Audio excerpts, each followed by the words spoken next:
Hello and welcome back once again to Movie Reviews. So the last movie I saw for today was Alexander and the Terrible, Horrible, No Good, Very Bad Day. I actually had to look that up on my phone to see what the actual name of it was, because otherwise I was just going to call it Alexander. But Alexander was another movie about Alexander the Great that starred, what was that, Brad Pitt, maybe? Or was that Troy? I don't know. Anyway, one of those movies. So Alexander and the Really Bad Day, I guess we'll call this for short. What did I think of this? It was kind of a cute movie. Again, kind of targeted towards kids, but had a little bit of comedy. It's Steve Carell, so his brand of comedy, which, sometimes he's funny, sometimes he's just like, you're being a little bit over the top there. So, it's kind of his thing.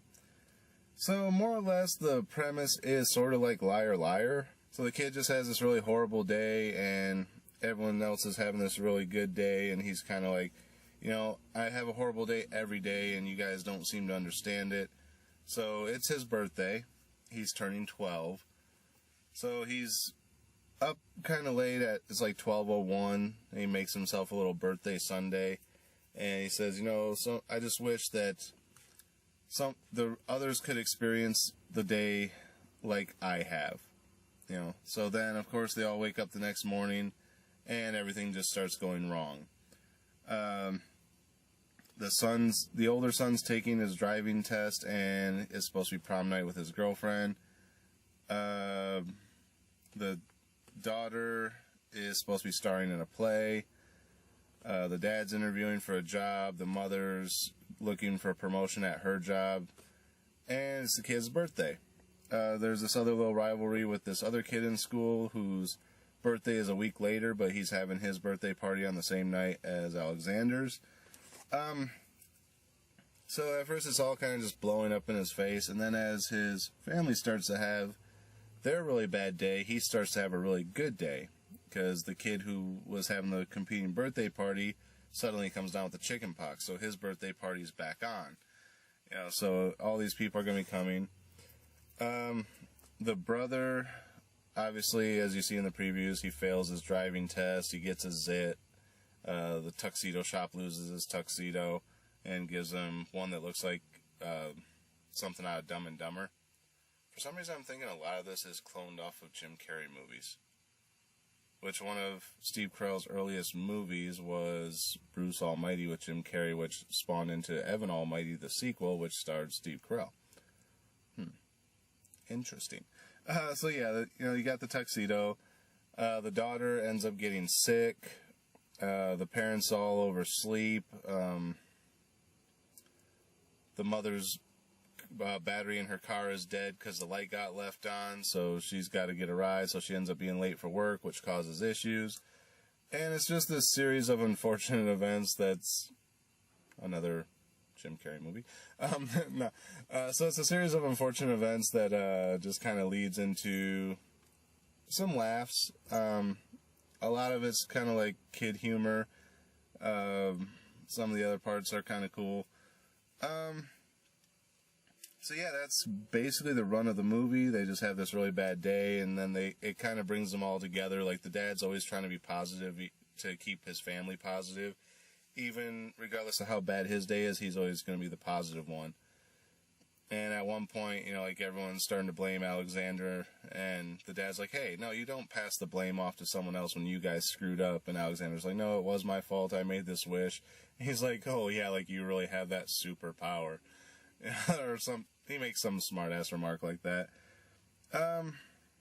So yeah, then everything kind of wraps up. They go back to their house. They have the birthday party. So the birthday party,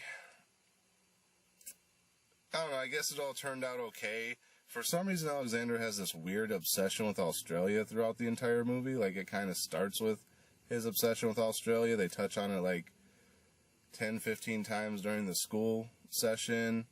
And then his birthday party, his dad throws him a Australian themed birthday party, so it's got like a petting zoo and all this stuff that's got like Australian animals in it.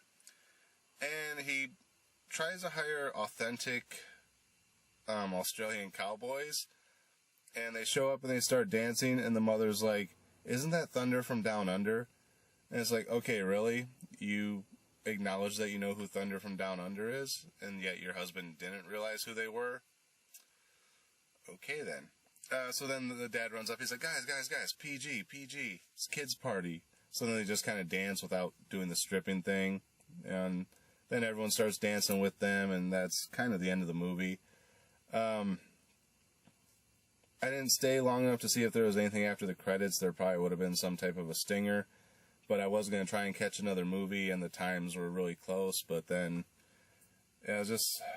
my head's like really killing me just talking to you guys right now, and the sun's like beating in my eyes, which is making it worse.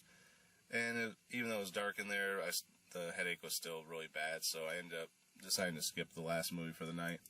But I got another day off coming up, I think Wednesday, so I'll probably come back over and see the one I was going to see next, and a couple others that I still got to catch up on. But yeah, so that's basically the rundown of Alexander and the Really Bad Day. As far as a star rating, I'm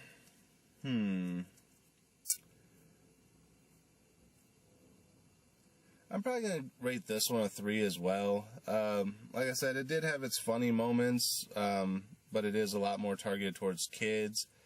And, you know, it was really short. It was only like 80 minutes. So, you know, they kind of condensed everything down, which... I don't know, it seems like with everything that was going on, they could have padded it out a lot more. I mean, Liar Liar was almost a 2-hour movie, and, you know, that was basically the same concept, and it was a lot funnier, and, you know, the story was built up a lot better. This one just seemed really short for what they could have done with it.